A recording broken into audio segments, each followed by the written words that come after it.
Na pani Marušku použijeme make-up Lift Me Up, ktorý je presne vhodný na zrelšiu pokožku. Nanesieme si ho na chrbát ruky a môžeme ho rozotierať buď húbkou, štecom alebo brúškami prstov. Pokiaľ brúškami prstov, tak tento make-up pekne vklepkávaním rozotrieme do všetkých pórov, do všetkých vrások a tým pádom vyzerá veľmi prirodzene a jednoliato.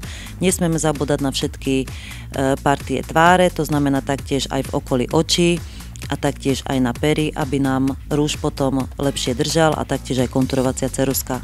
Úplný základ je taktiež, aby make-up pôsobil jednoliato a celistvo.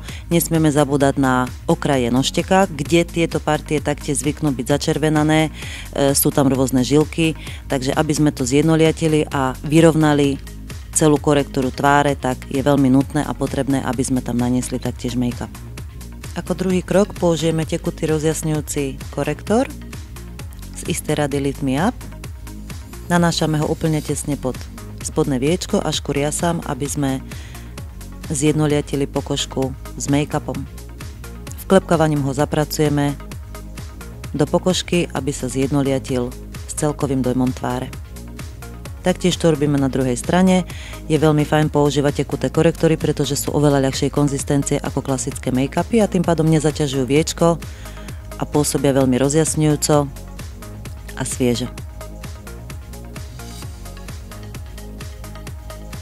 Ako tretí krok použijeme púder, ktorý nanášame štecom, ktorý pred aplikovaním si malinko oklepeme, aby sme nemali hrubú vrstvu na pokožke. Nanášame ho buď krúživými pohybmi, alebo pohybmi ciky-caky smerom von, aby sa nám pleť rozjasnila a aby sa nám tento púdrik dostal do všetkých pórov a do všetkých mimických vrások a taktiež, aby nám zjednoliatil pokožku. Púder nám maximálne zafixuje make-up, takže sa budeme cítiť komfortne. Nesmieme zabúdať taktiež na sánku a na krk malinko, aby sme tento púder naniesli a aby sa nám zjednoliatila pleť.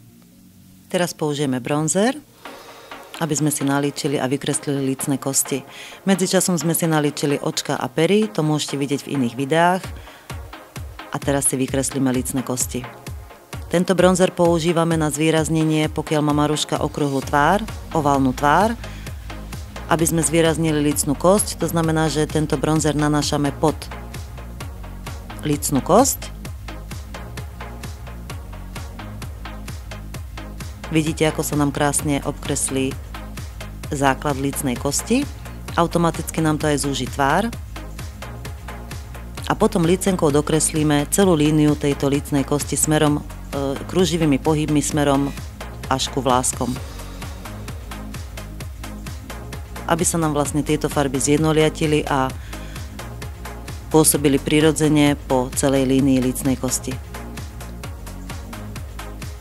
Lícne kosti sú základom každého líčenia, pretože nám zvýrazňujú našu ženskosť.